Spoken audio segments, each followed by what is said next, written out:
Hello everyone. नमस्कार, आदाब, सत श्री अकाल। सभी का बहुत बहुत स्वागत। Good morning to all of you.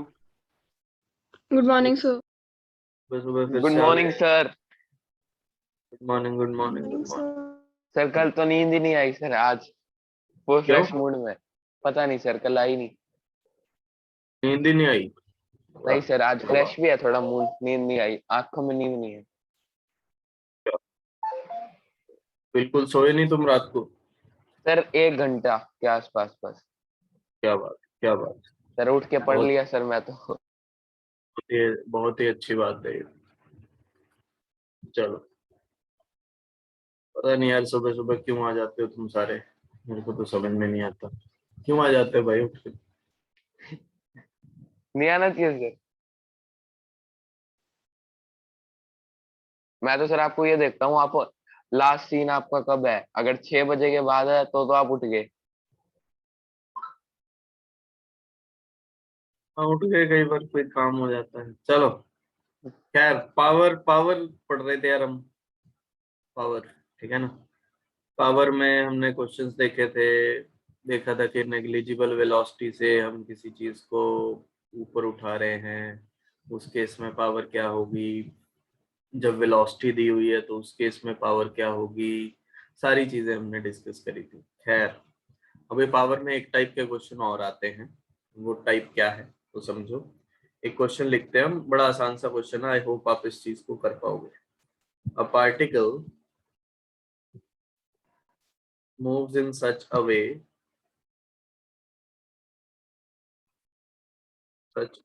that its position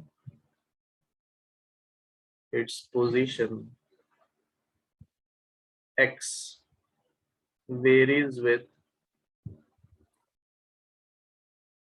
time as x is proportional to t square, ठीक है ना, where t is time. Find how the power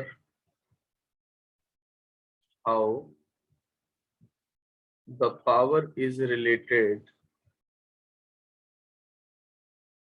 to time. Power time के साथ किस तरीके से रिलेटेड है, आपको बताना है। पावर टाइम के साथ किस तरीके से रिलेटेड है। मैं आपको ऑप्शन दे देता हूँ। टी, टी स्क्वायर, टी की पावर हाफ, टी की पावर 3/2। ठीक, ये ऑप्शंस हैं, इनको करो।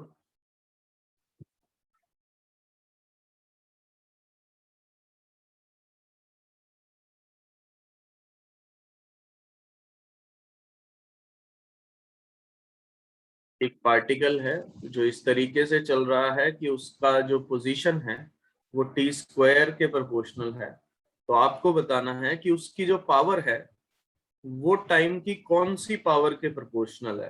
क्या टाइम के प्रोपोर्शनल है, या टाइम के स्क्वायर के, या टाइम की पावर हाफ के, या टाइम की पावर 3/2 के। बहुत आसान सा क्वेश्चन है, कोई ज्यादा मुश्किल काम नहीं है ये। थोड़ा सा आप दिमाग लगाओगे तो आप आंसर तक पहुंच जाओगे।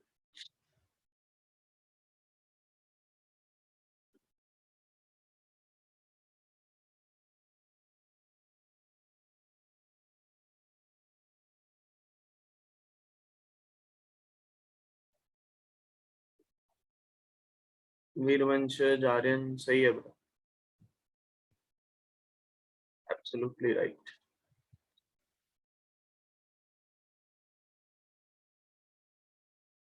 आयुष रिधि सही है, आसान है क्वेश्चन, है ना। गुरवांश दोबारा करो बेटा। शरीन सही है, थोड़ा ध्यान से करना है, ध्यान से, नहीं तो गलती हो जाएगी। करणवीर सही है। अंशिका दोबारा करो, थोड़ा सा ध्यान से। Each and every step should be carefully done.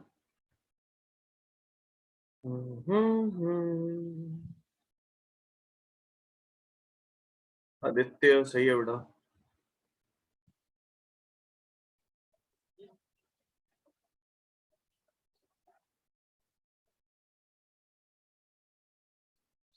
सात्विक रॉन्ग आंसर।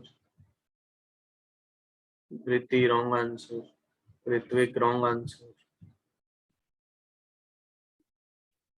रुद्राक्ष सही है।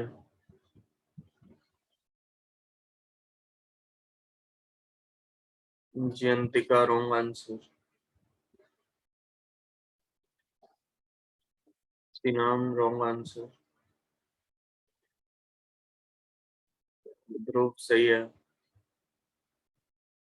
अक्षांश सही है। देखो बेटा, करें।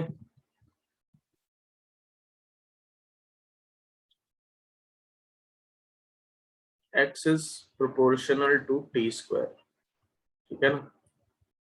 तो अभिषेक रॉन्ग आंसर, अनिकेत सही है। प्रोपोर्शनलिटी हटा के आप कांस्टेंट लगा सकते हो, ठीक है, वो आपकी मर्जी है। वैसे कांस्टेंट हमें चाहिए भी नहीं। तो तरीका क्या है, देखो हमें चाहिए बेटा पावर। पावर का फॉर्मूला क्या क्या होता है बेटा, आपके दिमाग में आ रहा है पावर का कोई फॉर्मूला? फोर्स इंटू वेलोसिटी दिमाग में आ रहा है? बोलो। फोर्स इंटू वेलोसिटी, ठीक है ना। मास इंटू एक्सेलरेशन इंटू वेलोसिटी। कोई भी पार्टिकल हो बेटा, उसका मास तो कांस्टेंट ही होगा। अगर एक कोई पार्टिकल है तो मास इज कांस्टेंट। बचा क्या? एक्सेलरेशन बची और वेलोसिटी बची, ठीक है ना। तो आई कैन से दैट कि power is proportional to acceleration into velocity. अब ये x दे रखा है, तो वेलोसिटी होती है बेटा dx/dt के, और टी स्क्वायर का आ गया 2t, ठीक है। तो ये बन गया 2kt, और एक्सेलरेशन होती है dv/dt, 2k, और टाइम का डिफरेंशिएशन 1, एक्सेलरेशन आ गई 2k। इसको पुट कर दो, तो पावर हमारे पास थी MAV, m और साथ में एक्सेलरेशन 2k और वेलोसिटी 2kt। बाकी सब कुछ छोड़ के सिर्फ टाइम बचता है, ये देखो, बाकी सब कुछ तो कांस्टेंट ही है। तो power is proportional to time. So this is the final answer, ठीक है ना। आपको प्रॉपर स्टेप्स जो हैं वो फॉलो करने हैं, और जब आप प्रॉपर स्टेप्स फॉलो करोगे तो आपके पास आंसर आ जाएगा। हालांकि अगर आप डिफरेंशिएशन नहीं करना चाहते, ठीक है ना, तो आप मेथड 2 भी देख सकते हो। उसमें बस आपको डायमेंशंस वेरीफाई करनी है, मतलब फॉर्मूला तो यही लगाओ, ठीक है ना, बस आप डायमेंशंस वेरीफाई कर लो। जैसे वेलोसिटी है, है ना। आपको पता है कि यार छोड़ो dx/dt ये सब छोड़ो, सिर्फ डायमेंशंस वेरीफाई करो, है ना। x/t होती है वेलोसिटी, डिस्टेंस अपॉन टाइम। तो ये t स्क्वायर है और ये t है, तो बचा क्या, t बचा। और एक्सेलरेशन होती है जो ये एक्सेलरेशन है वो वेलोसिटी अपॉन टाइम, मतलब वैसे तो change in velocity upon time होता है, ठीक है ना। और ऊपर भी टाइम और नीचे भी टाइम, तो एक्सेलरेशन में कुछ नहीं बचा, टाइम की पावर 1 बची है, मतलब टाइम की पावर है ही नहीं कुछ, है ना। दिस इज 1, मतलब टाइम की पावर इसमें नहीं है, 0। मतलब डिफरेंशिएशन अगर आप नहीं करना चाहते तो बात है। तो पावर क्या बची, है ना, मास इंटू एक्सेलरेशन इंटू वेलोसिटी। तो मास में तो कुछ है ही नहीं, एक्सेलरेशन में भी टाइम की पावर 0 है, और वेलोसिटी में टाइम की पावर 1 है। तो basically power is proportional to time. I hope ये चीज आपको समझ में आई होगी। डायमेंशनली आप चीजों को चेक कर सकते हो कि भाई कौन सी चीज टाइम के स्क्वायर के प्रोपोर्शनल है, तो कौन सी चीज किससे कैसे रिलेट होगी, ये आप कर सकते हो। कोई परेशानी किसी को?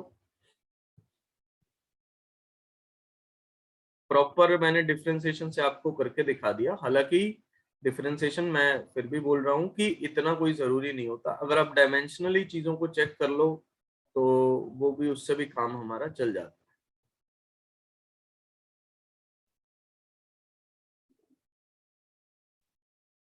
चलें,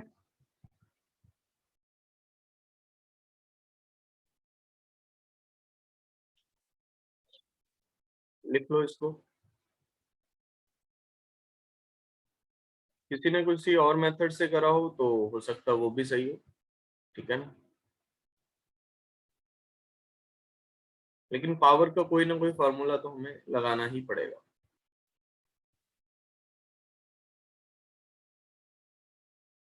सेम सर, ऐसे बिल्कुल एक लाइन भी मिस नहीं हुई, इसी मेथड से किया।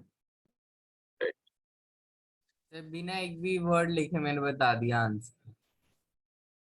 तो और भी कमाल हो गए, एक भी वर्ड लिखे बिना सर बता सोच दिया। रहा होगा ना सर, पहले एक मार के देखते हैं फिर बी करते हैं, ए में खुश खुश हो गया। नो सर, मैं इस दिमाग लगाया था। भी मैंने भी ऐसे ऑप्शन से ट्राई करता है। हम्म। सर मैंने भी यही सोचा था कि एक साइड टी स्क्वायर और एक साइड कॉमन है तो टी ले लो। क्या? एक सर साइड टी हमारा स्क्वायर है और एक पावर का साइड एक्स फॉर्मूला स्क्वायर तो वन है वर्क डन तो टी अपॉन वन ले टाइम लो। होता है ना, और यहाँ पे टी स्क्वायर था, तो मेरे को लगा कि टी ही आएगा। ये क्या मतलब ऐसे हुआ? सोचना मतलब गलत तो नहीं है। ये गलत ही सर है। लॉजिक सर कहाँ से आया सर इसके बाद। वर्क डन भी तो निकालना ही पड़ेगा ना आपको। टाइम से तो ठीक है डिवाइड हो रहा है, लेकिन वर्क डन भी तो देखना पड़ेगा। Okay sir.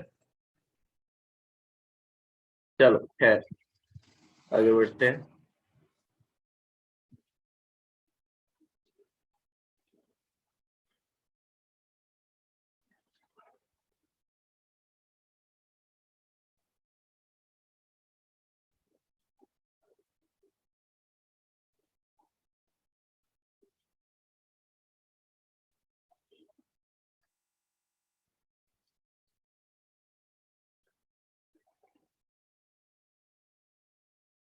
ये और भी आसान।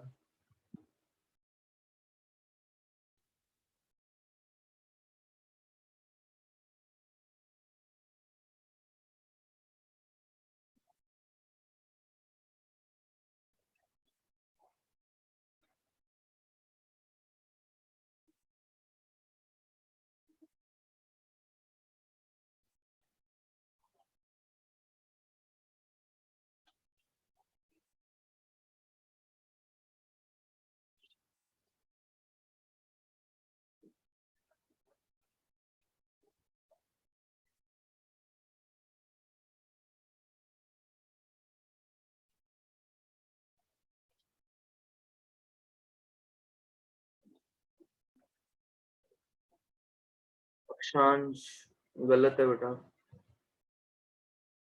सॉल्व करो अच्छे से। आयुष सही है,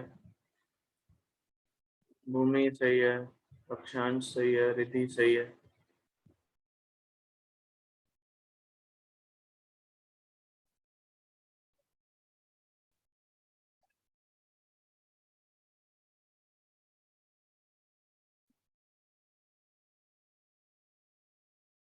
तो तरीका आपको पता ही है,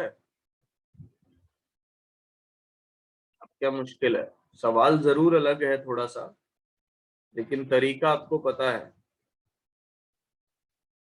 तरणवीर wrong answer.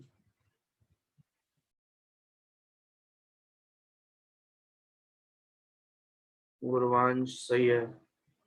अलबाश wrong answer.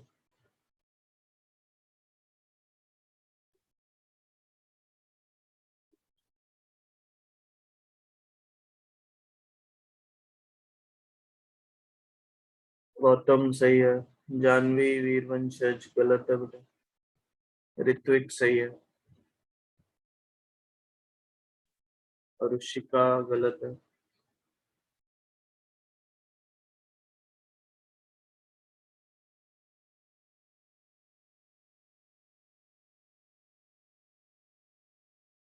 Gurpyar सही है। शौर्य गलत है। अक्षित शरीन सही है। जानवी गलत है। आर्यन कृतिका सही है। मृति गलत है। करण सही है। अनुज गलत है। अंशिका गलत है। आदित्य गलत है बेटा। अनिकेत सही है। मनोभव सही है।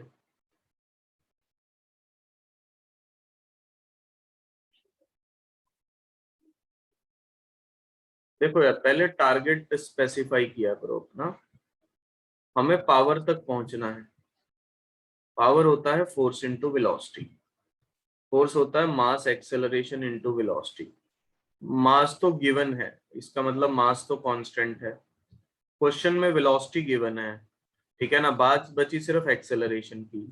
तो वेलोसिटी है जो है वो टाइम की पावर 3/2 के प्रोपोर्शनल है। प्रोपोर्शनल लिख लो, इक्वल लिख लो, कोई दिक्कत नहीं है, ठीक है ना। मैं इक्वल लिख लेता हूँ। आप के लगाना चाहते हो लगा लो, इससे कोई फर्क नहीं पड़ेगा, क्योंकि मैंने पूछा ही नहीं, मैंने सिर्फ प्रोपोर्शनैलिटी पूछी हुई है। एक्सेलरेशन होती है dv/dt। चलो के तो कांस्टेंट है, ये 3/2 कहाँ आ जाएगा बेटा आगे। और ये 3/2 की पावर क्या बचेगा, -1। x⁻n वाला फॉर्मूला लगा रहा हूँ बेटा। 3k/2 और वेलोसिटी की पावर हाफ। तो पावर क्या बन गया हमारे पास, mass into acceleration 3k/2 into velocity की power half into velocity, that is k into v की पावर 3/2। बाकी सब चीजें तो कांस्टेंट हैं। ये बचा v की पावर हाफ, v की पावर 3/2।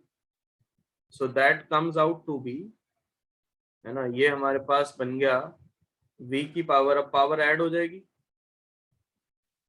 ठीक है ना। That comes out to be v का स्क्वायर, सॉरी v नहीं, क्या लिख रहा हूं यार मैं, sorry, time, sorry sorry sorry, सब में मुझे वही टाइम लिखना पड़ेगा।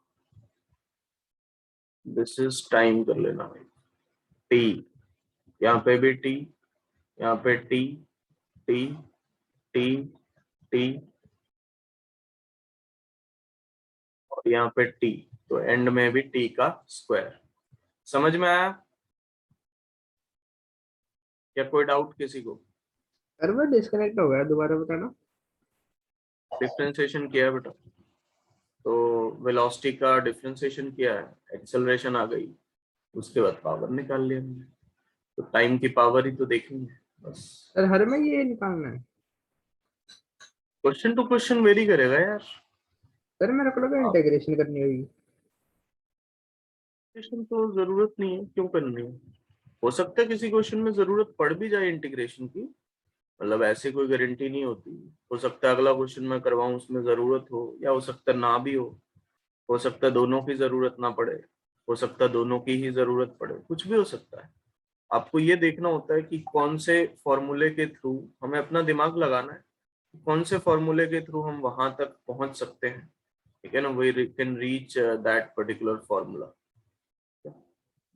सो के, ये 3/2, ये टाइम की पावर हाफ हो गया, और उसको फिर फॉर्मूले में पुट कर दिया। अगर आप ऐसा नहीं करना चाहते, जस्ट डायमेंशनली देख लो, ठीक है ना। डायमेंशनली देख लो। अब जो एक्सेलरेशन है वो delta we by delta T होती है ना। तो वेलोसिटी की जो प्रोपोर्शनलिटी है वो टी की पावर 3/2 है। उसको टाइम से डिवाइड करो तो ये टाइम की पावर हाफ बची। ठीक है, बेसिकली डिफरेंशिएशन छोड़ो, सीधा टाइम से अगर आप डिवाइड करोगे तो भी हो जाएगा काम। ये टाइम की पावर हाफ बचेगा। तो पावर होता है मास इंटू एक्सेलरेशन इंटू वेलोसिटी। तो मास तो चलो कांस्टेंट ही है। अब एक्सेलरेशन में टी की पावर हाफ आ गई और वेलोसिटी में टी की पावर जो थी वो 3/2 थी। तो दोनों को कंबाइन करके टी का स्क्वायर बन गया। ऐसे कर लो, कोई बड़ी दिक्कत है नहीं। बस जस्ट हमें प्रोपोर्शनैलिटीज देखनी है कि कौन किसके प्रोपोर्शनल है, और उसको देख के हम सीधा सीधा आंसर निकाल सकते हैं। थोड़ा सा आपको जल्दबाजी अगर आप अवॉइड करोगे तो सही आंसर तक हम पहुंच सकते हैं। तो अगर आपका आंसर नहीं आ रहा, तो क्योंकि मैं काफी बच्चे देखता हूँ यार यहाँ पे, तो तुक्के नहीं मारने भाई, तुक्के नहीं चलते। अगर आप कॉम्पिटेटिव एग्जामिनेशंस की तैयारी कर रहे हो तो तुक्कों को जितनी जल्दी एलिमिनेट कर दो उतना बढ़िया है। तुक्के नहीं चलते इन एग्जाम्स। एक आधे क्वेश्चन में चल गए तो चल गए, लेकिन उसके चक्कर में 10 और गलत करोगे आप। एक अगर तुक्के से सही हो गया तो उसके साथ में 10 गलत होंगे जो आप सॉल्व कर सकते हो, क्योंकि आपकी मेंटेलिटी वही बन जाएगी कि तुक्के लगाने हम। तो ये काम चलेगा नहीं भाई। अपनी हैबिट्स चेंज करनी पड़ेंगी, तो वो चेंज करो। अगर आ रहा है आंसर तो ही बताओ कि हाँ ये आ रहा है, फिर कोई दिक्कत नहीं है। गलत हो जाए, मैं आपको हमेशा ही बोलता हूँ कि गलत होने से मुझे प्रॉब्लम नहीं है। लेकिन अगर आपका आंसर सच में वो आ रहा है तो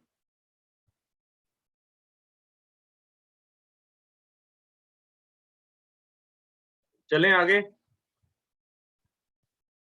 yes sir.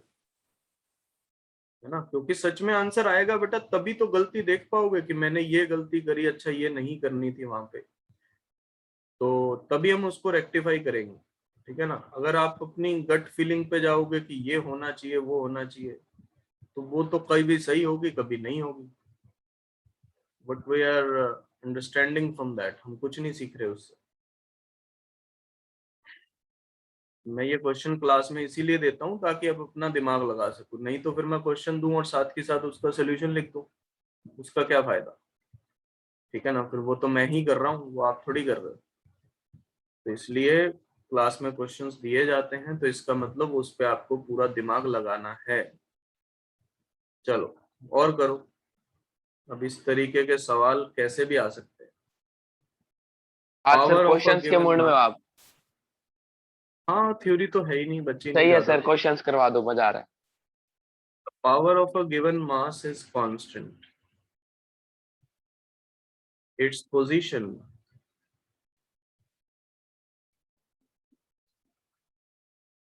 x varies with time t as option x is proportional to t square, x is proportional to t cube, x is proportional to t की power 3/2, x is proportional to t की power 5/2। Question ध्यान से पढ़ो क्या दिया हुआ है question में, और फिर आइडेंटिफाई करो हमें क्या करना पड़ेगा। सबसे पहले तो आप ये सोचो कि आंसर तक पहुंचने के लिए हमें क्या क्या चाहिए, क्या क्या गिवन है, क्या चाहिए। अगर आप चीजें आइडेंटिफाई कर पाओगे तो आप आंसर तक जरूर पहुंचोगे। डिफरेंशिएशन इंटीग्रेशन से भी कर सकते हो, नॉर्मल डायमेंशन से भी कर सकते हो। ठीक है ना, सिर्फ डायमेंशन इधर उधर करनी है आपको कि अच्छा इधर एक्स है, इधर वेलोसिटी, इधर टाइम है, सिर्फ डायमेंशन इधर उधर करनी है। ठीक है ना, आपके सामने होगा आंसर।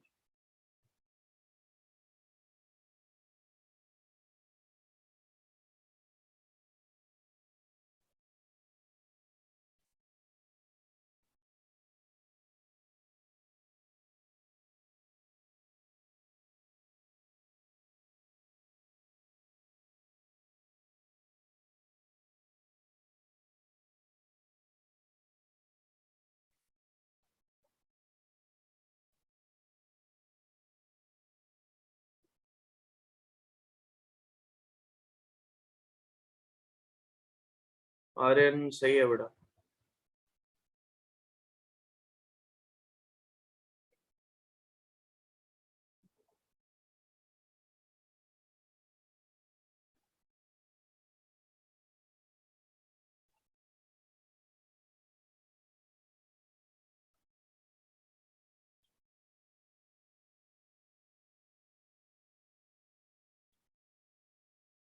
आराम से करो, कोई जल्दी नहीं है, कोई भी जल्दी नहीं है। हमें दौड़ में नहीं लगना है कि मेरे को पहले बताना है, मेरे को पहले बताना है। सही करना है आपको। मेन बात है एक्यूरेसी, ठीक है ना। कोशिश करो कि सही करो। रिद्धि दोबारा करो बेटा, गलती चेक करो अपनी, क्या गलती करी है आपने। स्पीड, मैं कहता हूँ कि स्पीड अपने आप बन जाएगी, कोई टेंशन नहीं है। धीरे धीरे और पेपर दोगे और दोगे, स्पीड बन जाएगी, लेकिन एक्यूरेसी नहीं बन पाएगी दोबारा, वो ज्यादा मैटर करती है। आपने 50 क्वेश्चन करे, अगर उसमें से 20 गलत हो गए तो फायदा नहीं होगा। उससे अच्छा तो यह है कि 40 कर लो और 40 के 40 सही हो जाए, वो ज्यादा बढ़िया है। Keshav ji wrong answer. भूमि रिधि सही है, आयुष सही है, ऋत्विक रॉन्ग आंसर, अनुज रॉन्ग आंसर, नूर सही है,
रुचिका सही है, रुद्राक्ष गुरुवांश गलत है बेटा, अक्षांश केशव सही है,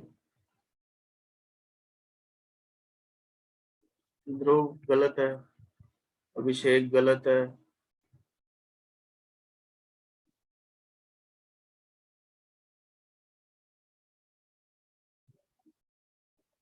करें या और ट्राई करना चाहते हो? हार गए करके? जो भी, करण गलत है बेटा, हल्का सा घुमा दिया सर। हल्का सा घुमा दिया, उल्टा करा है वैसे मैंने। अलवाश ऋत्विक सही है, Gurpyar wrong answer, Taranveer wrong answer, Gautam wrong answer. चलो कोई बात, ट्राई करके अगर गलत हो रहा है, मैंने आपको पहले भी बोला कि कोई प्रॉब्लम नहीं है मेरे को, वो एक दिन सही भी हो जाएगा, अपने आप सही होगा, है ना। तो मतलब कुछ सही हो जाएंगे, कुछ गलत हो जाएंगे, लेकिन ट्राई करके कर रहे हो तो गलतियां धीरे धीरे कम हो ही जाएंगी, कोई प्रॉब्लम नहीं है, अपने आप होंगी, ये गारंटी है इस बात। शाहीन सिनाम राघव गलत है बेटा, मनोभव सही है। चलो देखो इधर, the power of a given mass is constant, Rudraksh सही है, पावर कांस्टेंट दे रखी है हमें, ठीक है जी। पहली बात तो ये, हमें पहुंचना है पावर से कहां तक, एक्स तक। पावर का फॉर्मूला होता है बेटा मास इंटू एक्सेलरेशन इंटू वेलोसिटी, ये चीज कांस्टेंट है, इसको मैं के मान लेता हूँ, ठीक है। मतलब कांस्टेंट का मतलब इसमें टाइम की कोई पावर नहीं है, ठीक है ना, there is no power of time in that. Mass तो वैसे ही कांस्टेंट है, तो एक्सेलरेशन इनटू वेलोसिटी, ठीक है ना। मास वैसे ही कांस्टेंट है, कांस्टेंट होने का मतलब कि टाइम की पावर 0 है, मानते हो इस बात को? ठीक है ना। मास तो वैसे ही कांस्टेंट है, तो एक्सेलरेशन इनटू वेलोसिटी टाइम की पावर 0। एक्सेलरेशन को बेटा वेलोसिटी बाय टाइम लिख सकते हो। मैं डिफरेंशिएशन कर ही नहीं रहा, ठीक है ना इंटीग्रेशन कर रहा, मैं सिंपली डायमेंशन कर रहा हूं। एक्सेलरेशन को लिख सकते हो velocity by time into velocity is proportional to time. तो v स्क्वायर, ठीक है ना, तो वे ये सॉरी एक्सेलरेशन को वेलोसिटी बाय टाइम और यहाँ पे टाइम की पावर 0 थी, तो v square is equals to या प्रोपोर्शनल टू टाइम की पावर 1, क्योंकि उधर चला जाएगा टाइम, तो v is proportional to time की पावर हाफ। पहली बात तो ये आ गई। कोई प्रॉब्लम किसी को इसमें? नहीं होनी भी नहीं चाहिए, अगर है तो फिर भी बता देना। उसके बाद वेलोसिटी को x बाय टी लिख सकते हो, बात खत्म।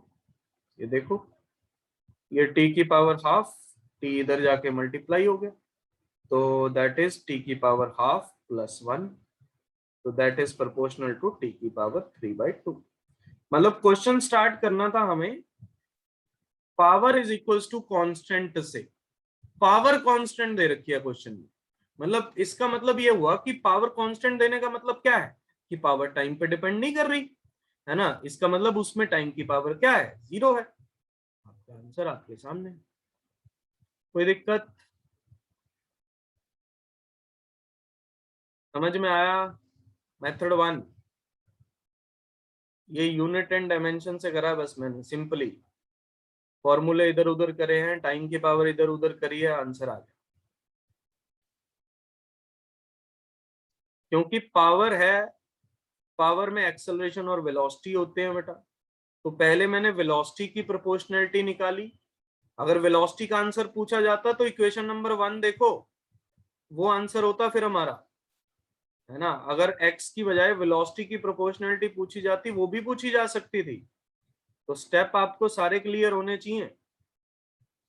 अच्छा, अब मैं आपको नॉर्मल इंटीग्रेशन से करके दिखाता हूँ, है ना। मेथड 2 में हम प्रॉपर कैलकुलस यूज करेंगे। कैलकुलस मतलब differentiation integration, proper calculus use करेंगे। देखो इधर पावर है फोर्स इंटू वेलोसिटी, यानी कि मास इंटू एक्सेलरेशन इंटू वेलोसिटी, ये कांस्टेंट है के। तो मास एक्सेलरेशन को लिख लो बेटा dv by dt into velocity is equals to constant. तो ये बन गया v dv is equals to k by m into dt। Mass नीचे चला गया, दोनों तरफ बेटा इंटीग्रेशन कर दो। वेलोसिटी का इंटीग्रेशन क्या होगा, v square by 2 v dv का, और ये k बाई m dt का क्या बनेगा, टाइम बनेगा। तो v square is equals to 2k by m। Limit वगैरह हमें चाहिए नहीं, क्योंकि हमें कौन सा फाइनल आंसर चाहिए, है ना, तो इसलिए लिमिट वगैरह की टेंशन नहीं लेनी, हमें तो प्रोपोर्शनैलिटी चाहिए। तो v square is equals to under root 2k by m into time की पावर हाफ। ये है मेन बात, ठीक है जी। अब इसको ऐसे ही लिख दो यहाँ पे, कोई दिक्कत नहीं। dx बाई dt कर दो इसको, dx बाई dt टाइम की पावर हाफ, तो dx is proportional to time की पावर हाफ इंटू dt। फिर दोनों तरफ इंटीग्रेशन कर दो, x is proportional to time की पावर 3/2 अपॉन 3/2। आई होप ये तो आपको आता ही है ना। x raise to power n का इंटीग्रेशन क्या होता है, x raise to power n plus 1 upon n plus 1। ये बन गया x की पावर सॉरी टाइम की पावर 3/2 अपॉन 3/2। 3/2 तो बेटा कांस्टेंट ही है, तो यानी कि x is proportional to t की पावर 3/2। ये हमारा मेथड नंबर 2 हो गया। कोई दिक्कत? ये प्रॉपर इंटीग्रेशन से किया है, लेकिन आप खुद सोचो क्या सच में इंटीग्रेशन की जरूरत थी? नहीं, जरूरत नहीं थी, ठीक है ना। नो डाउट आपको एग्जैक्ट वैल्यू निकालनी होती, सिर्फ प्रोपोर्शनलिटी नहीं, एग्जैक्ट वैल्यू, फिर इंटीग्रेशन करना पड़ता भाई। इसीलिए मैं साथ साथ आपको इंटीग्रेशन वाला मेथड बता रहा हूं, क्योंकि क्वेश्चन में हो सकता है वो एग्जैक्ट पूछे, ठीक है ना, कि बताओ साथ में कांस्टेंट क्या आएगा, ठीक है ना, सिर्फ प्रोपोर्शनलिटी ना पूछें, कांस्टेंट पूछें, तो आपको प्रॉपर मेथड भी आना चाहिए। तो लेकिन इसमें जरूरत नहीं।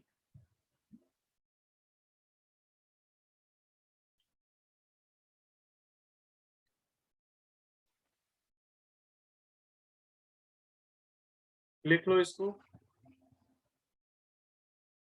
चलो एक और करेंगे, आपकी प्रैक्टिस करवाते हैं इस चीज की, क्योंकि इस चीज पे क्वेश्चन आ जाते हैं, आपको एनसीईआरटी में भी मिल जाएंगे, ठीक है ना, और वैसे भी आपके कॉम्पिटिटिव एग्जामिनेशंस में भी हैं, और सब में ही है।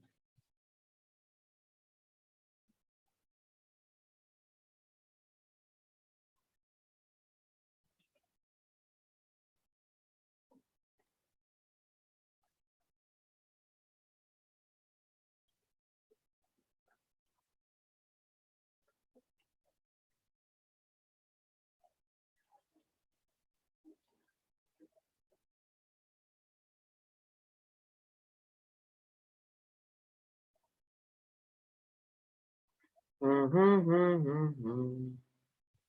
फिर कल तो कैंसिल हो गया सर, क्या टेस्ट मैच। कैंसिल हो गया? Test match.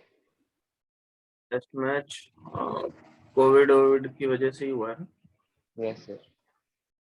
क्या कर सकते हैं।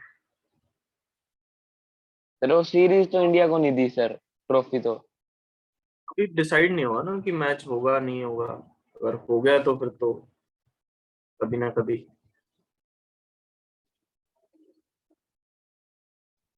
देखो बाकी तो सारी चीजें होती हैं।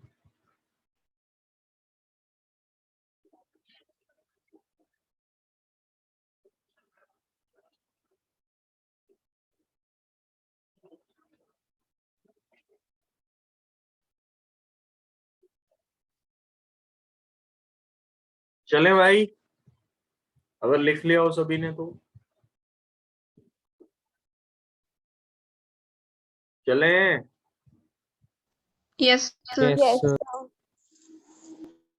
चलो एक और कर। अब देखना अब और थोड़ा सा हम लेवल उठाएंगे। The force acting on a particle is given by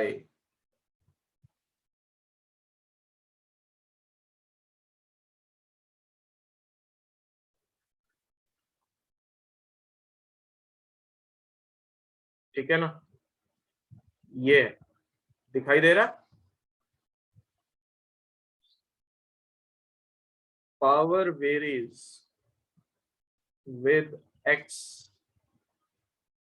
as option x की पावर 1/8, x की पावर 3/8, x का स्क्वायर एंड x की पावर 5/8। करो भाई, पहले तो क्वेश्चन समझो, फिर पूछा क्या है ये समझो, फिर हो सकता है आप आंसर तक पहुंच जाओ।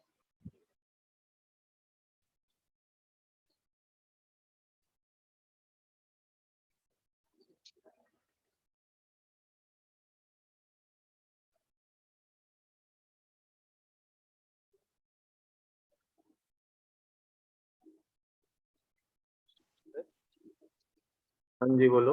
वो सिर्फ 1/4 है। क्या चीज? सर एफ प्रोपोर्शनल टू 1/4 है sir.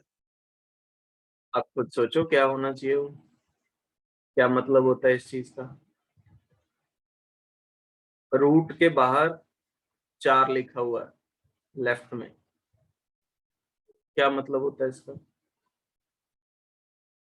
Sir, x to the power 1/4. X raise to power 1/4 ही है, बिल्कुल सही कह रहे हो। और 1 बाय में है ना, डिवाइड में है, लेकिन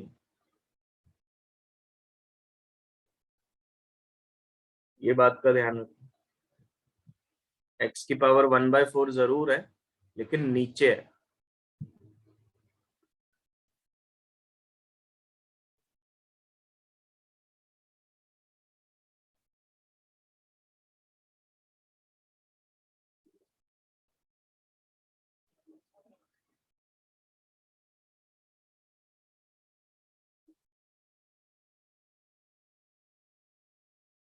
भूमि रॉन्ग आंसर बेटा।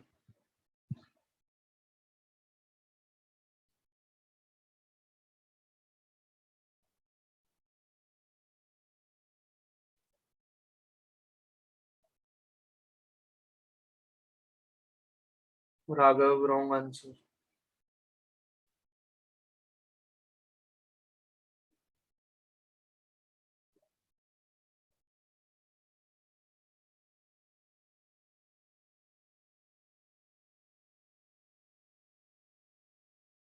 गुरवांश सही है बेटा। Rudraksh wrong answer. Gurpyar wrong answer.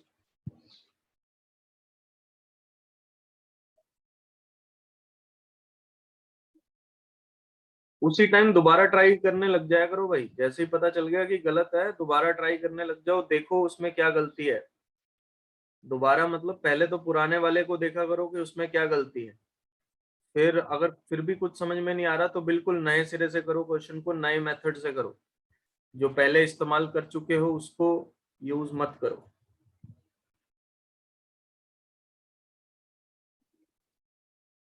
अलबाश करण गलत है बेटा। गुरप्यार सही है।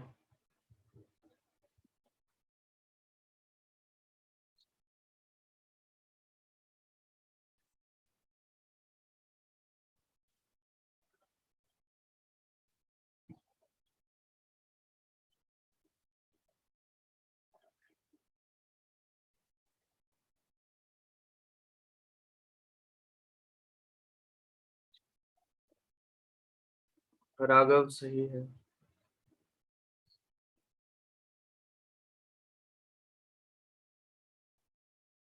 हाँ जी, दूसरे लोग भी बताओ भाई, कोशिश करो, बैठना नहीं है यार, खाली नहीं बैठना, बिल्कुल नहीं बैठना, दिमाग चलता रहना चाहिए अपना, ऐसे नहीं कि मुझे ही करना है question. Karanveer wrong answer. Dhriti wrong answer. Aryan सही है बेटा।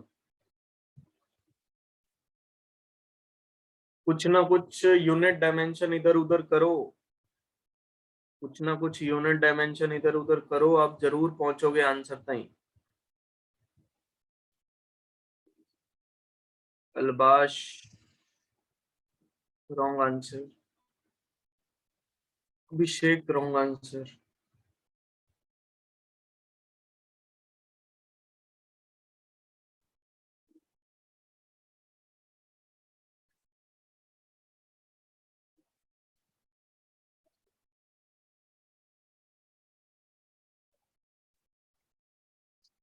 जयंतिका रॉन्ग आंसर।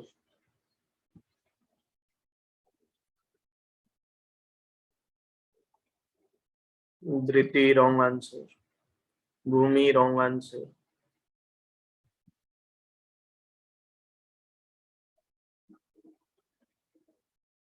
अक्षित सही है।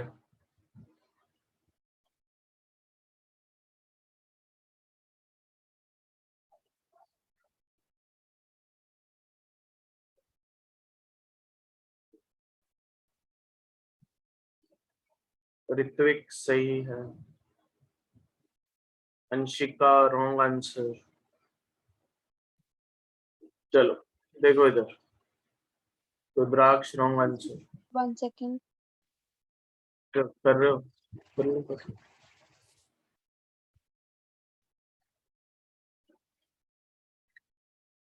कांश wrong answer.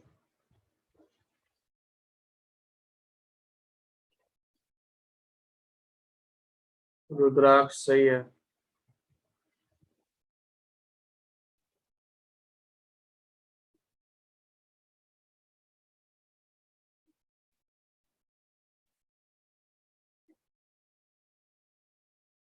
Shareen wrong answer.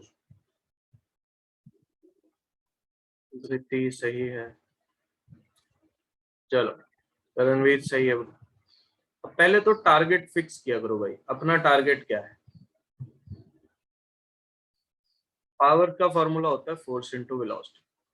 Force वाली चीज तो हमें गिवन है ना, अगर हम वेलोसिटी का वेरिएशन एक्स के साथ निकाल लें तो हमारा काम हो जाएगा। फोर्स का वेरिएशन एक्स के साथ पता है, अगर हम वेलोसिटी का निकाल लें तो हमारा काम हो जाए। यही टारगेट है हमारा, ठीक है ना, दिस इज अवर टारगेट। तो पहले टारगेट स्पेसिफाई किया करो कि हाँ हमें करना क्या है, क्योंकि तभी तो पता चलेगा कि तरीका क्या लगाए।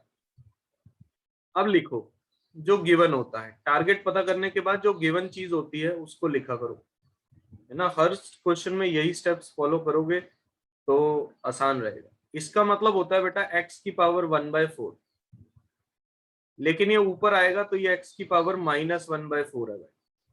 पहली बात तो ये क्लियर होनी चाहिए, ठीक है जी। तो इसका मतलब force is proportional to x की पावर -1/4।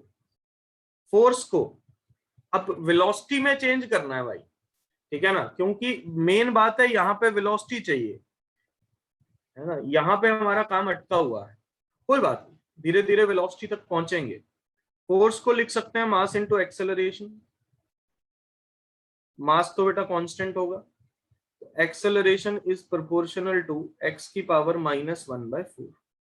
ये तो एक्सेलरेशन आ गई यार, हमें चाहिए थी वेलोसिटी। कोई बात, अभी भी कुछ नहीं बिगड़ा। तो इसको एक बार इक्वेशन नंबर 1 लिख लो, जस्ट निशानी रखने के लिए, और कुछ। एक्सेलरेशन को आप वेलोसिटी बाय टाइम लिख सकते हो, बिल्कुल लिख सकते हो। That is proportional to x की पावर -1/4। लेकिन बेटा दिक्कत ये है कि टाइम आ गया बीच में। क्या हमें टाइम चाहिए? नहीं चाहिए, हमें टाइम नहीं चाहिए बीच में, टाइम उड़ाना पड़ेगा। टाइम को आप इक्वेशन के अंदर रख नहीं सकते। क्यों नहीं रख सकते? क्योंकि टाइम भी तो एक्स पे डिपेंड कर रहा होगा। मुझे नहीं पता कि एक्स के साथ क्या वेरिएशन होगा, हो सकता है t² हो सकता है t³ हो, है ना, जो भी आएगा, लेकिन टाइम भी तो एक्स पे डिपेंड कर रहा होगा, है ना। अगर टाइम एक्स पे डिपेंड कर रहा होगा इसका मतलब खतरे की घंटी है, टाइम को एलिमिनेट करना पड़ेगा। चलो कोई बात नहीं, अब यहाँ पे तो टाइम आ ही रहा है भाई, क्या करें। इसको इक्वेशन नंबर 2 लिख। हमें पता है डायमेंशन से, हमें पता है कि v को x/t लिख सकते हैं। तो इससे क्या हम t को x/v लिख लें? किसी को कोई परेशानी? लिख सकते हैं, बिल्कुल लिख सकते हैं। तो इसको 2 में पुट कर दो, पुट 3 इन 2, ठीक है ना। 3 को 2 में पुट कर दो, टाइम x/v।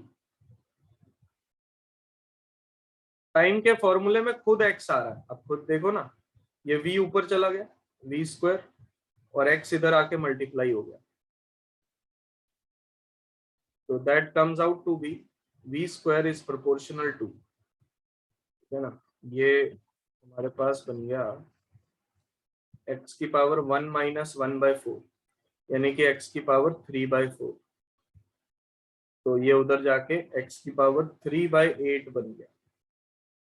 बस काम हो गया हमारा, यही तो चाहिए, ठीक है ना, x की पावर 3/8। लेकिन ये आंसर थोड़ी है, हमें तो पावर का वेरिएशन चाहिए,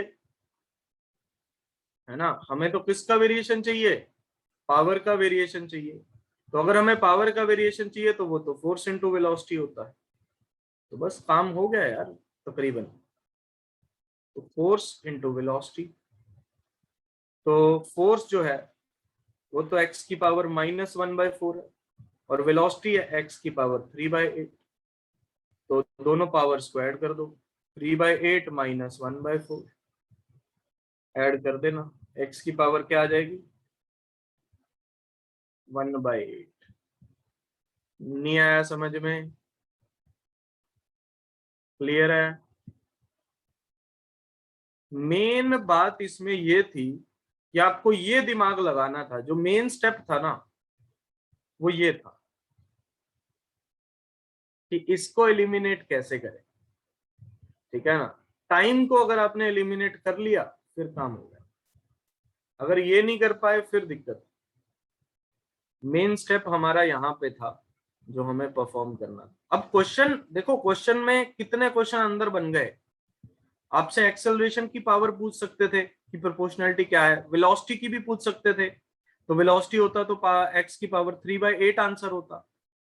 समझ पा रहे हो या नहीं समझ पा रहे हो? नहीं आ रहा समझ?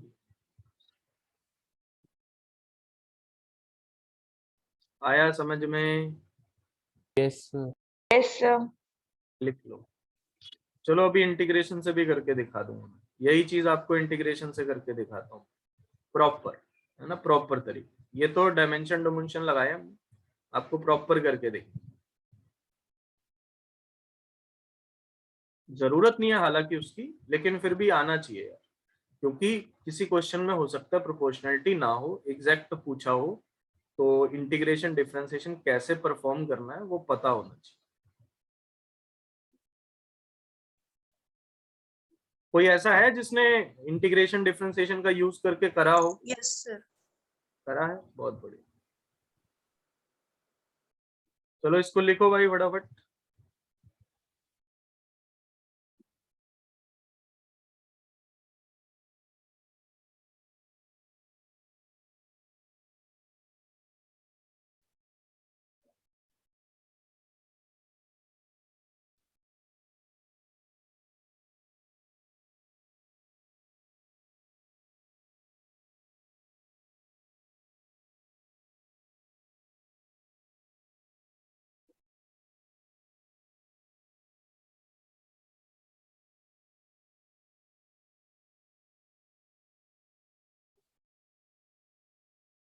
लिख लिया?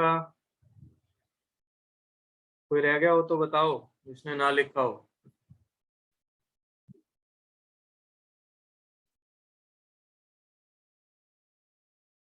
लास्ट लेक्चर है बेटा आज इसका हमारा, तो बस कल से हम, कल क्या, कल तो संडे है, हाँ, सर्कुलर मोशन और बाकी हमारी शीट के डिस्कशन भी होगा नेक्स्ट वीक, तो तैयार रहिएगा। न्यूटन्स लॉज ऑफ मोशन की शीट का डिस्कशन करेंगे। सारी शीट का करोगे या फिर कुछ पर्टिकुलर एक्सरसाइज का ही करोगे? अगले वीक में तो सारा ही हो जाएगा यार टोटली, मतलब ऐसे नहीं एक दिन में तो नहीं हो पाएगा, लेकिन करेंगे सारा ही। मतलब एक्सरसाइज 1 2 3 4 5 सारी, या जो भी बीच में आपको करते हैं हम, छोड़, भी करते हैं हम वही करेंगे। तो कौन कौन सी छोड़ देते हो? देख लो कौन सी छूटता है, करनी तो आपको वो भी है, आपके पास टाइम हो तो वो भी करो।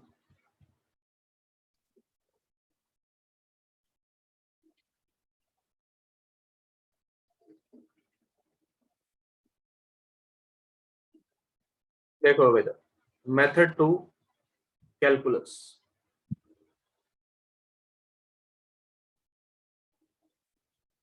फोर्स दिया है,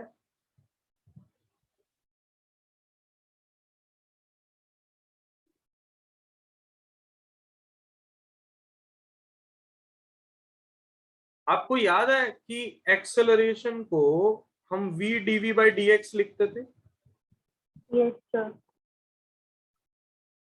है ना? ये लिख सकते हैं, ये कहां से आता था आपको, acceleration dv by dt, velocity dx by dt, क्योंकि टाइम एलिमिनेट करना था हमें, है ना। बेसिकली ये मेथड हम तब यूज करते हैं जब हमें टाइम एलिमिनेट करना होता है, मैंने उस टाइम भी बताया था। तो दोनों इक्वेशंस को डिवाइड कर दो, ठीक है ना, 1/2 डिवाइड कर दो, तो acceleration by velocity is equals to dv by dx हो गया, क्योंकि dt dt कट गया, तो एक्सेलरेशन आ गया v dv by dx। ये मेथड हम तब यूज करते हैं जब हमें टाइम को एलिमिनेट करना होता है, ठीक है ना। तो इस फॉर्मूले का प्रयोग एलिमिनेट करने के लिए यूज किया जाता है टाइम को, टू एलिमिनेट टाइम। इसीलिए वहां पे भी जो हमने यूनिट डायमेंशन वाला करा, तो उसमें भी हमने टाइम को एलिमिनेट ही करा था। तो v dv is proportional to x की पावर -1/4 इंटू dx। चलो जी, टाइम एलिमिनेट हो गया, बात खत्म। इधर v²/2, ये x की पावर -1/4 +1 -1/4 +1, ठीक है जी। तो ये हमारे पास 2 को गोली मारो, 2 नहीं चाहिए, x की पावर 3/4, ठीक है ना, बाकी सब तो कांस्टेंट ही है। तो v is proportional to x की पावर 3/8। तो बाकी पावर जो है वो फोर्स इंटू वेलोसिटी होता है।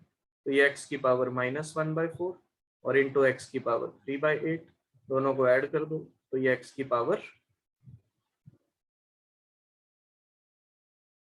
Proportionality 1/8, that is the answer. समझ में आया? लिख लो।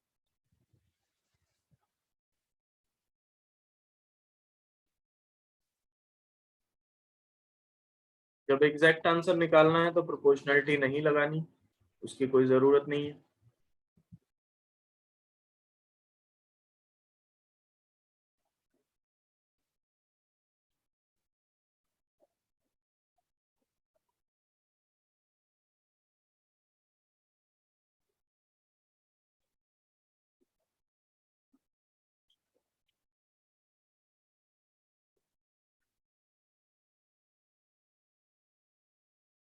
चलें आगे या लिख रहे हो? Sir 1 minute.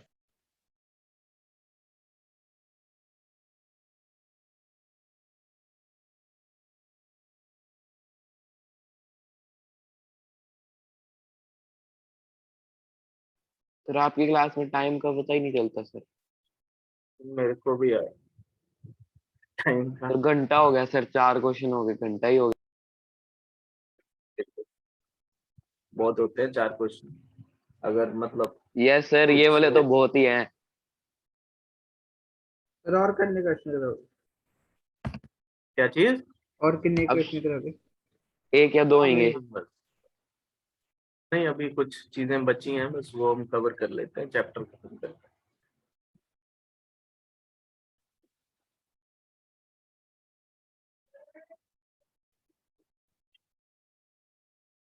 कोई रह गया लिखने वाला तो बता दो। डन।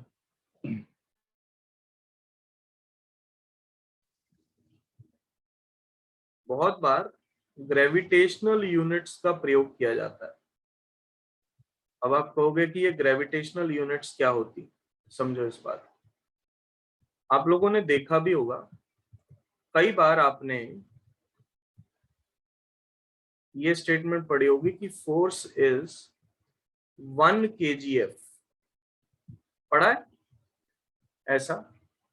कुछ लोगों ने पढ़ा भी होगा 1 kgf। ये कई बार हमारे क्वेश्चंस में यूज हुआ है, खास करके मेडिकल की शीट में भी। तो 1 kgf, 1 kgf का मतलब होता है 1 किलोग्राम फोर्स। 1 kilogram force. अब आप लोग ये सोच रहे होंगे कि यार ये फोर्स किलोग्राम में थोड़ी होता है। बिल्कुल सही बात है भाई, इसलिए केजी नहीं लिखा, केजी के साथ एफ है, केजीएफ है ना। वो केजीएफ ये पिक्चर नहीं है भाई, ठीक है ना। हालांकि उसका पार्ट 2 आ रहा है, लेकिन ये पिक्चर वो नहीं है, ये अलग केजीएफ है। इसका मतलब है किलोग्राम फोर्स। वो वाली जो पिक्चर है केजीएफ, उसकी फुल फॉर्म क्या है पता है किसी को? Yes sir, Kolar goldfield. Kolar goldfields, है ना। तो कोलार में जो है हिंदुस्तान में सोना निकाला जाता है, तो काफी फेमस जगह है। बचपन में भी हम उसके बारे में एसएसटी में भी पढ़ते हैं। खैर, यहाँ पे वापस आते हैं। 1 किलोग्राम फोर्स का मतलब क्या हुआ? 1 kgf is the force exerted on body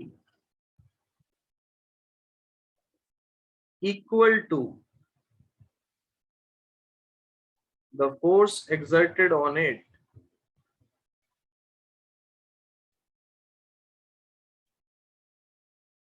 by gravity। 1 kgf force actual में उस पार्टिकल पे लगने वाले ग्रेविटेशनल फोर्स के बराबर होता है।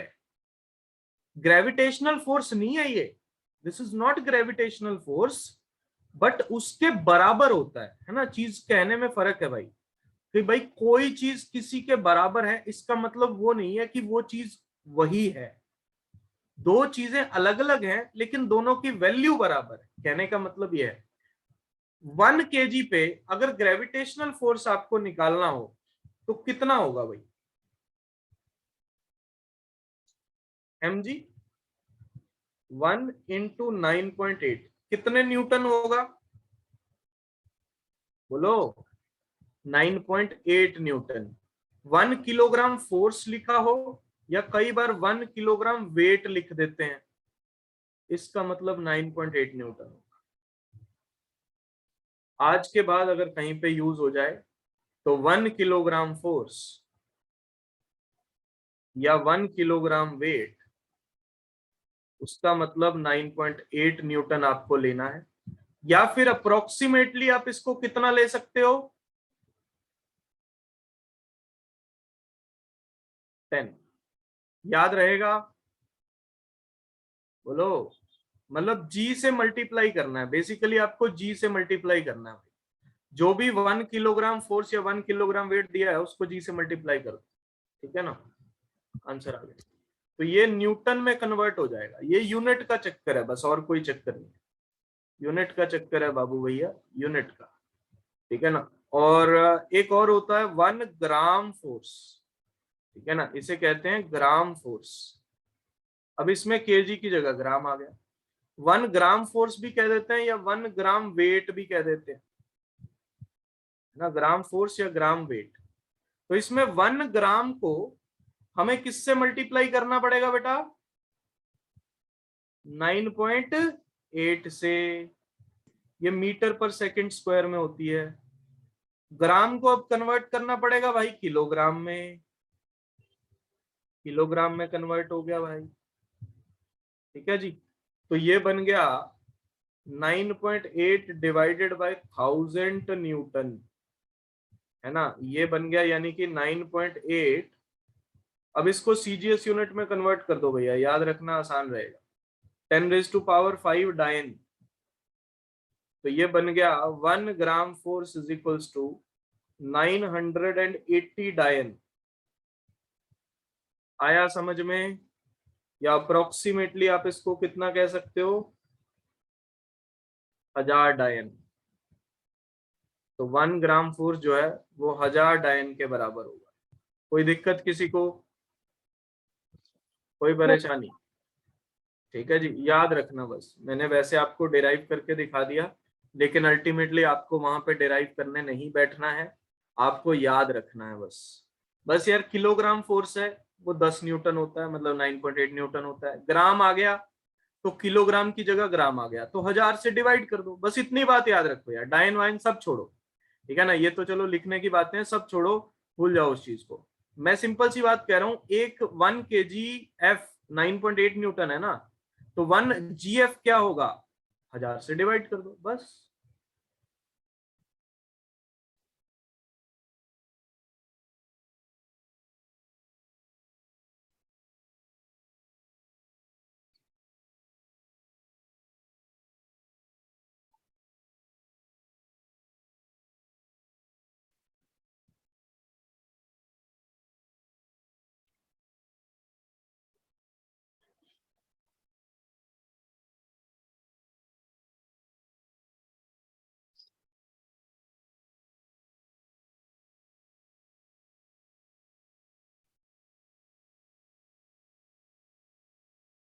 लिखो फटाफट, फटाफट लिखो भाई, एक दो चीजें और बतानी है आपको, ऐसा ना हो कि समय ऊपर हो जाए। Done sir. कोई रह गया?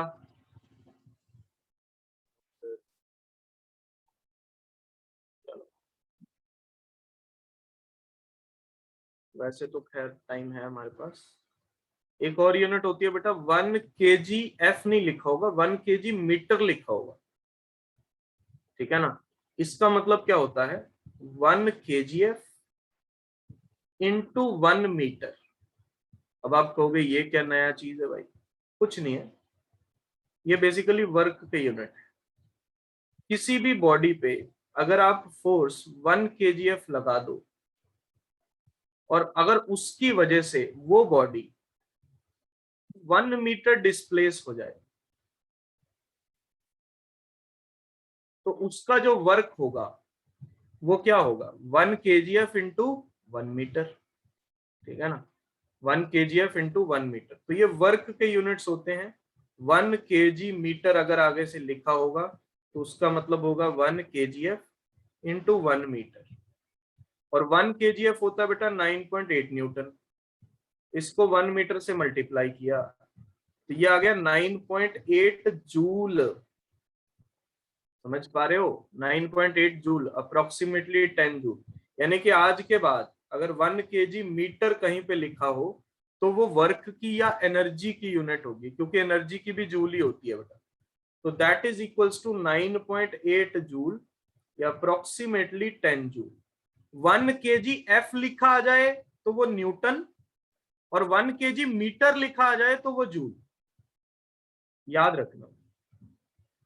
उसके बाद अब 1 kg मीटर लिखा है तो भैया 1 ग्राम मीटर भी लिखा आ सकता है, 1 ग्राम सॉरी सेंटीमीटर, है ना, सीजीएस यूनिट में आ गए ना अब हम, 1 ग्राम सेंटीमीटर।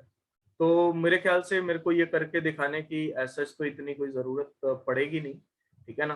तो इसका मतलब क्या होगा 1 gram force into 1 centimetre, 1 gram force into 1 centimetre, ये हमारे पास यहाँ पे बन जाएगा, ठीक है ना। आई होप ये चीज आपको समझ में आ रही है। ये आएगा, ये अब सीजीएस यूनिट हो गई ना सारी, बोलो भैया सीजीएस यूनिट हो गई। इसका मतलब पता है ये क्या आएगा, ये 980 ERG आएगा। ERG समझते हो? Yes sir. मैंने डायरेक्ट लिख दिया 980 ERG, क्योंकि मैंने एक एनालॉजी बिठाई कि यार इसका आंसर अगर 980 डाइन आ रहा है तो इसका 980 ERG आना चाहिए, ठीक है ना। बाकी आप करके देख लेना, हो जाएगा बड़ी आसानी से। ग्राम फोर्स को आप कन्वर्ट कर लेना, जो होता आपको पता ही है, सेंटीमीटर को मीटर में कन्वर्ट करना भी आपको आता ही है, तो कोई बड़ी बात नहीं है। तो 1 gram centimetre is equals to 980 ERG या अप्रोक्सीमेटली 1000 ERG भी लिख सकते हो। ये बाकी आपकी श्रद्धा है, बाकी आपकी मर्जी है, कभी जरूरत हो जाए। तो ये 4 यूनिट्स जो हैं ये बहुत काम की यूनिट्स हैं। ये बेसिकली क्या है, ग्रेविटेशनल यूनिट्स बोला जाता है। कैटेगरी क्या है इनकी, ग्रेविटेशनल यूनिट्स, कि जितना फोर्स ग्रेविटी लगाती है ना उतना लगाएंगे हम। ग्रेविटेशनल फोर्स नहीं है ये बात भूल जाना, this is not gravitational force. उसकी वैल्यू के बराबर फोर्स लगा रहे हैं, बस ये बात। फोर्स तो हम ही लगा रहे हैं लेकिन उसकी वैल्यू के बराबर लगा रहे हैं। तो 2 यूनिट्स फोर्स के हैं, एक एसआई और एक सीजीएस, और 2 यूनिट्स जो हैं वो वर्क के हैं, एक एसआई और एक सीजीएस।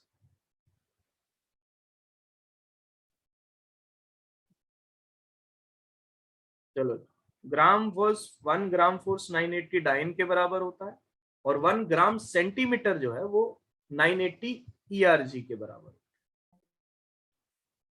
अदर यूनिट्स, कुछ और यूनिट्स भी होती हैं, आपने हो सकता है अभी जो मैं लिखूंगा वो केमिस्ट्री में पढ़ी हूँ। ये ग्रेविटेशनल यूनिट्स नहीं होती लेकिन इसके अलावा है, एनर्जी की यूनिट्स है। अभी मैं लिखूंगा आपको याद आ जाएगा। पहली, ठीक है ना, अदर यूनिट्स में जो पहली है हमारी, so that is 1 electron volt EV। इसका मतलब होता है इलेक्ट्रॉन वोल्ट। सुना है इसके बारे में कहीं पे? Yes sir. सर ना, ये इलेक्ट्रॉन होता है बेटा ये, ठीक है ना। तो इलेक्ट्रॉन की वैल्यू होती है 1.6 इंटू 10⁻⁻19 के चार्ज की वैल्यू होती है। तो 1 इलेक्ट्रॉन वोल्ट कहीं पे लिखा आ जाए तो उसका मतलब होगा 1.6 इंटू 10⁻⁻19 जूल। कहीं वहां पे आप रोने लग जाओ कि यार ये तो हमें पता ही नहीं क्या होता है, तो पता होना चाहिए, उसी टाइम उसको जूल में कन्वर्ट कर लेना अगर जरूरत पड़े तो। कैलोरी का नाम सुना है? Yes yes sir. Sir. 1 calorie, calorie बड़ी यूनिट होती है बेटा, जूल से बड़ी होती है ये। 4.186। इलेक्ट्रॉन वोल्ट तो जूल से छोटी होती है, ठीक है ना, लेकिन कैलोरी जूल से जो है वो बड़ी यूनिट होती है। 4.186 जूल होता है एग्जैक्टली अगर देखा जाए। कुछ लोग इसे 4.18 लिख लेते हैं, कुछ लोग ज्यादा ही अप्रोक्सीमेशन कर देते हैं, वो कहते हैं 4.2 ही लिख लो। बाकी आपकी मर्जी, ठीक है ना। मतलब क्वेश्चन टू क्वेश्चन वेरी करेगा। अगर ऑप्शन दूर दूर हैं तो आप इसको 4.2 लिख लो, कोई बुराई नहीं, याद रखो। एक और रह गई, बस लास्ट यूनिट रह गई, फटाफट लिखो इसको। लास्ट यूनिट है, वो भी बताऊंगा। वैसे वो आपको पता होगी, आपने 9th क्लास में भी कर रखी होगी, 10th में सॉरी, लेकिन फिर भी बताना तो अपना फर्ज है ही।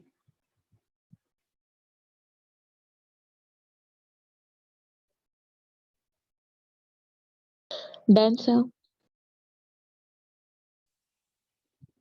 सर लिखो ये आज फटाफट उसी फटाफट, अभी भेज देना ये नोट्स। अभी भेज दो। ऐसा यस क्यों? सर। सर आज थोड़ा छूट रहा है। फिर क्लास अभी यहीं पर ही एंड कर रहे हो आप? डिपेंड कैसे हो जाएगी? इतनी वैसे ही पूछ रहा था, मुझे लगा। इसका पेपर है ना सर। तो कैसे होगी भाई एंड? तो बिना चैप्टर खत्म हुए कैसे एंड हो जाएगी? चाहे फिर हमें 8:30 बज जाए, वो तो एंड तो नहीं होगी। सर 8:30 बजे मेरा एग्जाम है। हाँ तो 8:30 बजे है ना। ऑफलाइन जाना है सर इसने। सर प्रे करना अच्छे नंबर आए। सर टेंशन बहुत होती है आजकल ऑफलाइन में। Yes sir. क्यों सर ऑफलाइन सारा में? कॉन्फिडेंस गिरी गया 1.5 साल में। हाँ, जगह ये में बात ज्यादा तो समय है लगा। यार। मतलब ये बात खैर आपकी बिल्कुल सही है, मैं एग्री करता हूँ इस बात से, क्योंकि इतनी देर वो घर पे रहने के बाद ना थोड़ा सा हमें डर लगने लगता है। लेकिन कोई बात नहीं, वो आदत पड़ने की बात होती है, कोई इतनी बड़ी बात नहीं है। आपको आदत हो जाएगी, फिर वही पहले वाला माहौल हो जाएगा। सर तैयारी का भी तो कॉन्फिडेंस होना चाहिए। यस सर, पहले टेस्ट में तो पता लगेगा सब कोई ऑफलाइन में, हाँ बिल्कुल। चलो फिर इधर आदत हो देखो, जाएगी। 1 किलोवाट आवर, किलोवाट आवर ये भी एनर्जी की ही यूनिट है बेटा, पावर की नहीं है, क्योंकि इसके साथ किलोवाट के साथ आवर मल्टीप्लाई करा हुआ है। 1 किलोवाट आवर ये कमर्शियल यूनिट होती है, सुना भी होगा, सुना है? Yes, sir. Yes. Commercial unit होती है। कमर्शियल का मतलब हमारे लिए बड़ी बेनिफिशियल है ये। ये इक्वल होती है 1 यूनिट ऑफ इलेक्ट्रिसिटी के।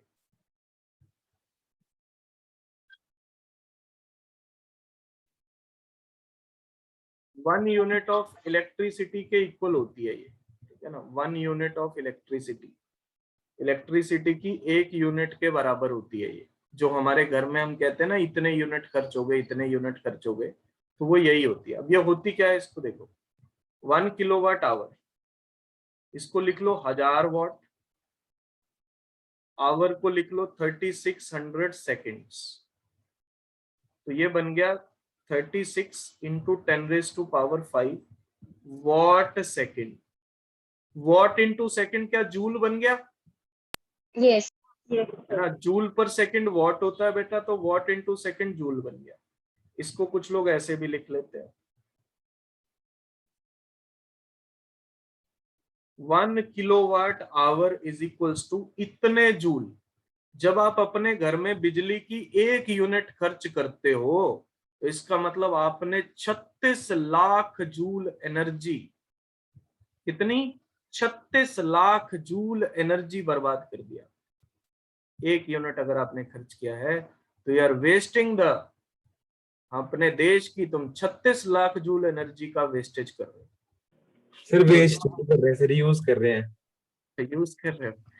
सर पढ़ाई करने के लिए यूज कर रहे हैं। ये सर गर्मी बहुत लगती है ऐसे चलाना पड़ता है।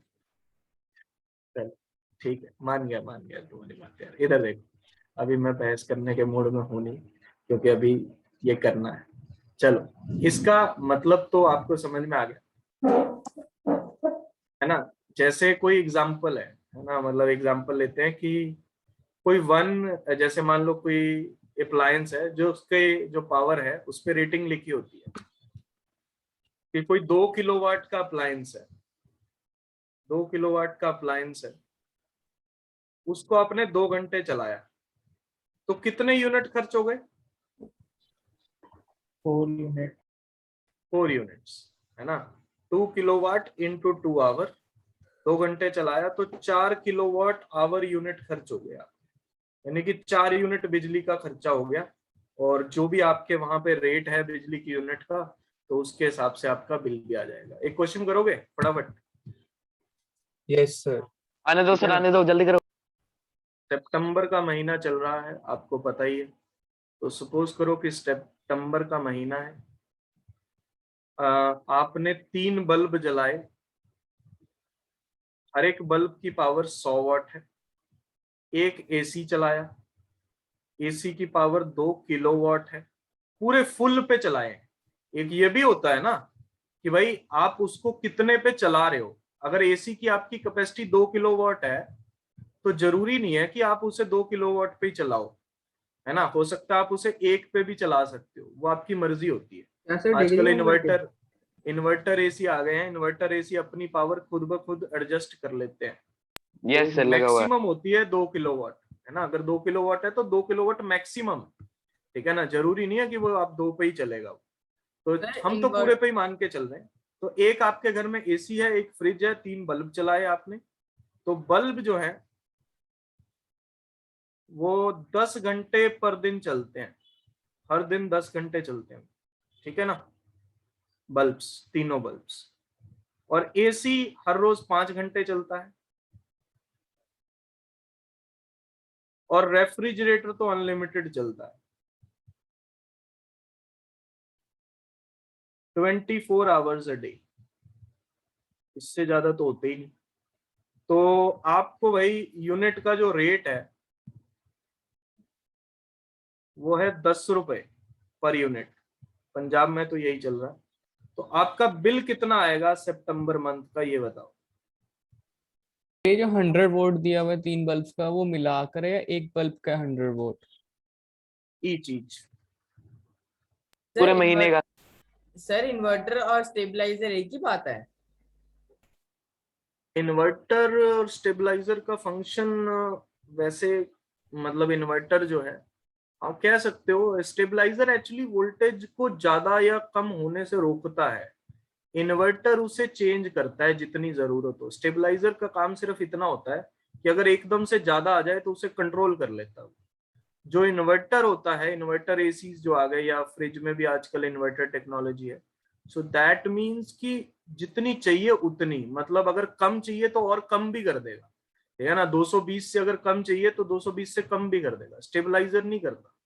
स्टेबलाइजर आपका 220 पे ही रखेगा, अगर उससे ज्यादा हो गई तो 220 पे ले आएगा। बस ये लास्ट क्वेश्चन है आपका, करो भाई फटाफट, बताओ मुझे आपका बिल कितना आएगा। सर ये 10 रुपए है, वो किलोवाट के हिसाब से कि वाट के हिसाब से है? यूनिट की प्राइस होती है ये, एक यूनिट।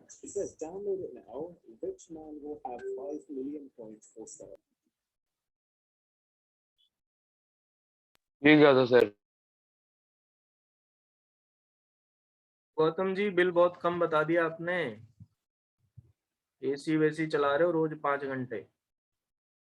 भूमि सही है बेटा। अरुषि का बहुत कम बिल है, थोड़ा बिल बढ़ाओ। थोड़ा नहीं, बहुत ज्यादा बढ़ाओ, काफी कम आंसर है ये तो। आर्यन जी सही है, अक्षांश सही है, नूर सही है, ध्रुव सही है, तरणवीर रॉन्ग आंसर, आयुष सही है।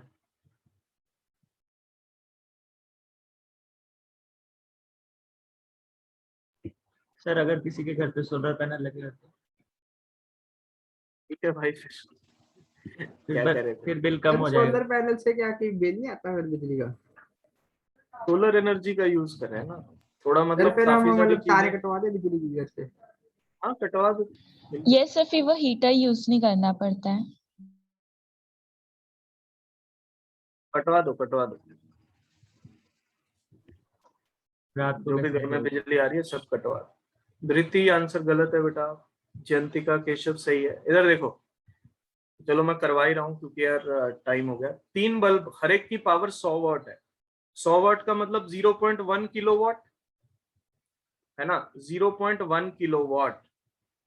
कितने बल्ब हैं बोलो।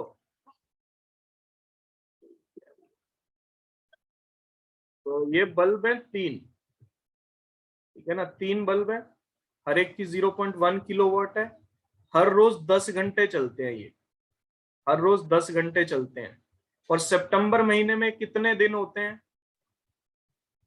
30।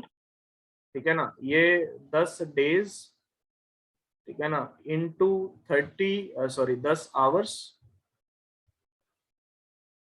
और 30 दिन, चलो एंड में मल्टीप्लाई कर देंगे इसको। एसी है 2 किलोवाट का, ये 5 घंटे चलाया जाता है। एक ही एसी है, सिंगल एसी, और ये 5 घंटे चलाया जाता है। रेफ्रिज कितने का था? 1 किलोवाट, ठीक है ना, 1 किलोवाट, एक ही फ्रिज है, लेकिन ये 24 घंटे चलाया जाता है। ऐड कर दोगे तीनों को, ठीक है ना, ऐड करोगे तीनों को तो ये बनेगा 3 + 10 + 24, ठीक है ना, ये बन गया हमारे पास, कितना बन गया ये? 37, ठीक है ना, 37 किलोवाट आवर, ठीक है ना। अब कितनी देर चला रहे हो, है ना, मतलब कितने दिन के लिए चलाया है आपने? 30 दिन, ये 1 डे का है। एक दिन में आपकी कितनी यूनिट्स खर्च हो रही हैं भैया? 37 यूनिट, तो 30 दिन में कितनी खर्च होंगी?